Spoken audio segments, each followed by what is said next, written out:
The clock struck midnight, and the house was eerily quiet. Sarah paced the living room, her phone trembling in her hand as she redialed Anna's number for the 10th time. Each unanswered ring sent a new wave of panic coursing through her veins. "She should have been back hours ago," Sarah whispered, her voice breaking. David, her husband, stood near the window, his face pale as he stared into the darkness outside. "She said she was staying at a friend's house," he muttered, as if saying it aloud would make it true. But they both knew something was wrong. Anna wasn't answering her phone, and none of her friends had seen her. The tension in the room thickened as Sarah rushed upstairs to Anna's room, desperate for any clue. She threw open the door, her eyes scanning the familiar space now heavy with an air of foreboding. On the desk, she noticed a crumpled piece of paper. Her heart raced as she smoothed it out to reveal a short, scribbled note, "I'm going out to meet a friend. Don't worry about me." Sarah's knees buckled. "David," she called, her voice sharp with fear. He hurried to her side, reading the note over her shoulder. His face hardened as he grabbed the house phone.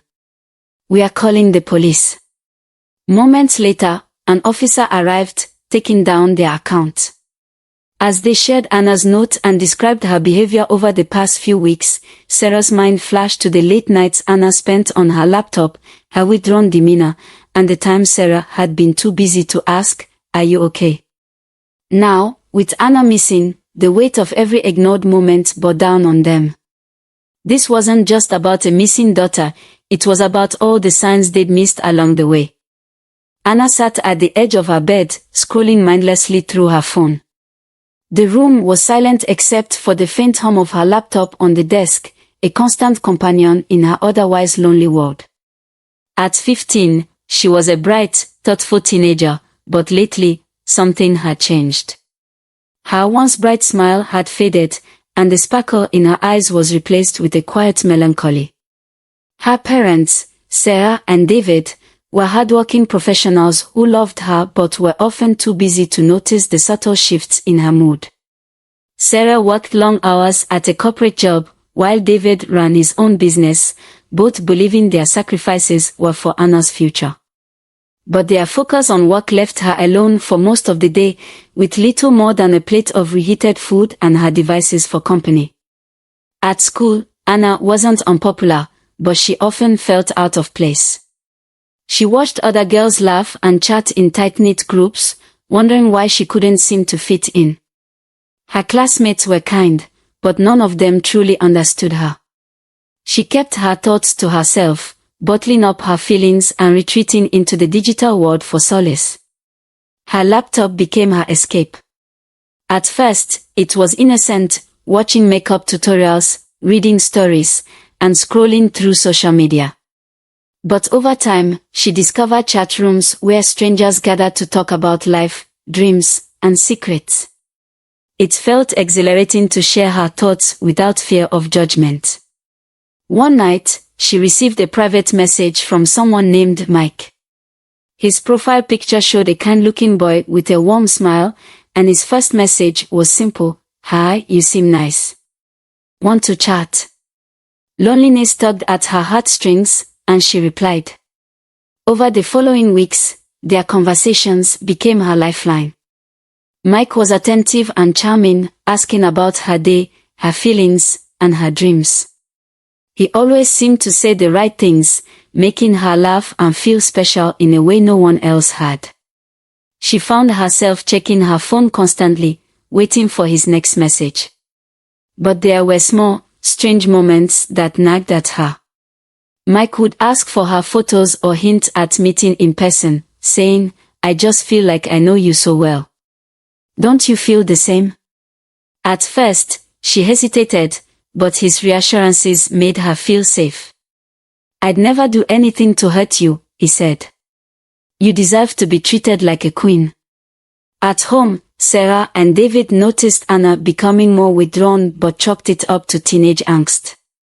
Sarah would pass her room and see the faint glow of her laptop late at night, but exhaustion from work stopped her from checking in. "She's probably just doing homework," Sarah told herself. Anna didn't realize it yet, but her trust in Mike was beginning to blind her. She clung to their conversations as a lifeline, unaware of the danger creeping into her life. And while her parents carried on with their busy schedules, Anna's online world became the only place where she felt seen, even if it was by someone she didn't truly know. Anna sat on her bed, clutching her phone as she read Mike's latest message. "We've talked so much, I feel like I've known you forever. Don't you want to meet me in person?" Her heart raced. For weeks, their conversations had been her escape from the crushing loneliness that filled her days. Mike was the only person who seemed to understand her, the only one who made her feel special. But a part of her hesitated. She reread his words, her fingers hovering over the keyboard. Is this safe? She thought. She'd heard stories about meeting people online, but Mike wasn't like those strangers. He was kind, funny, and always there when she needed someone. Besides, he seemed to care about her in a way no one else did. I don't know if I should, Anna typed, her thumbs trembling. Within seconds, Mike replied, You can trust me, Anna. I just want to be there for you. Don't you want to feel free, even for a little while? His words struck a chord. Anna glanced at the closed door of her room, hearing the faint hum of her parents walking in their offices downstairs. They were too busy to notice her, too distracted to ask how she was feeling. The thought of being with someone who truly cared, even just for a little while, was too tempting to resist. Okay, she finally replied. Where should we meet? Mike's response came quickly. He suggested a park a few miles away, late in the evening when it would be quiet. He reassured her, it's just us. We'll have fun, I promise. That night, Anna lied to her parents, telling them she was staying at a friend's house. She packed a small bag, took a deep breath, and slipped out into the night. As she walked to the park, her heart pounded with a mix of excitement and fear. She clutched her phone tightly, checking it every few steps for a reassuring message from Mike. When she arrived, the park was nearly empty, dimly lit by flickering streetlights. She spotted him standing by a bench, his figure silhouetted against the shadows. He waved, smiling warmly, but as she approached, something in his eyes made her stomach twist. It was the first sign that she'd made a terrible mistake. As Anna approached the park bench, she spotted Mike standing there, his hands in his pockets. His warm smile greeted her, but up close, something about him seemed off. He looked older than his profile picture, his face more weathered, his demeanor less friendly than she had imagined. A cold breeze sent a shiver through her as doubt crept into her mind. Hey, Anna, Mike said, his voice smooth but unsettlingly firm. It's so good to finally meet you. Anna forced a smile, her nerves building. Hi, she replied softly, clutching her phone tighter. She glanced around the dimly lit park, the isolation of the place suddenly sinking in. Come on, let's go for a drive. I know a place where we can talk, Mike said, motioning toward a car parked nearby. I thought we'd just hang out here, Anna said, hesitating. Her instinct screamed at her to leave, but Mike's expression darkened. Don't be silly. You trust me, don't you? It'll be fun, he said, his voice now tinged with impatience. Before she could respond, Mike stepped closer, gripping her arm. The force startled her, and her phone slipped from her hand, clattering to the ground. Wait, she began, but his grip tightened. Get in the car, he commanded, his tone leaving no room for argument. Panic flooded Anna as she struggled against him, but Mike was stronger. He shoved her into the passenger seat, slamming the door shut before climbing into the driver's side. Anna's breath came in short gasps as she frantically looked for a way to escape, but Mike had already locked the doors. Relax, he said coldly, starting the engine. We are just going for a little ride. As the car sped away, Anna's fear turned to terror. The city lights faded behind them, replaced by empty roads and dense woods. Her pleas for him to stop fell on deaf ears, his demeanor growing colder with each mile. They arrived at a remote cabin deep in the woods. Mike dragged Anna inside, her screams echoing into the night. Alone and powerless, Anna's worst fears were realized as Mike's facade fully crumbled, revealing the predator beneath. Her mind raced, filled with regret and desperation. Why didn't I trust my instincts? She thought, tears streaming down her face.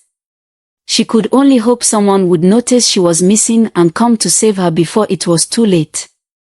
Sarah sat on Anna's bed, clutching the note they had found earlier. Her hands trembled as tears streamed down her face. She's out there, David. Alone. And it's our fault, she whispered, guilt heavy in her voice. David stood frozen in the doorway, his phone pressed to his ear as he relayed their daughter's description to the police. The officer on the other end of the line listened intently. We'll start by checking her online activity, he said. Do you have access to her phone or laptop? David's stomach sank. No, he admitted. Her phone's missing, and we've never checked her laptop. Determined to help, Sarah opened Anna's laptop. Her fingers hovered over the keyboard, hesitating. How had it come to this? Why didn't we pay more attention? With David's help, she managed to unlock the device. The first thing she saw was an open chat window with a user named Mike. The messages chilled her to the core. I can't wait to see you tonight. Don't tell anyone. It will be our little secret. Sarah's heart sank. She met someone. David, she met someone. Her voice cracked with fear. David handed over the laptop to the police, who began tracing Mike's profile. This username matches a known predator, the officer said grimly.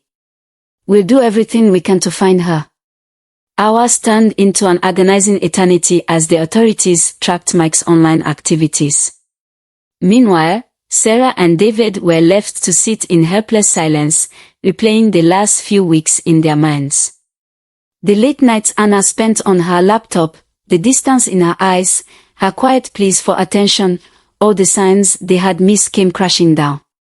She needed us, and we weren't there, Sarah said, her voice breaking.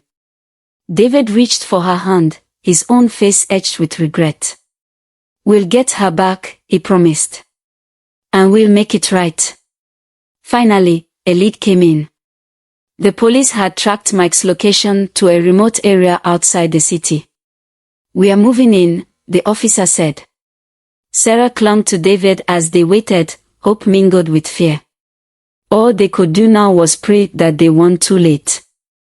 The night was silent as the police cars sped through the empty roads toward the cabin deep in the woods.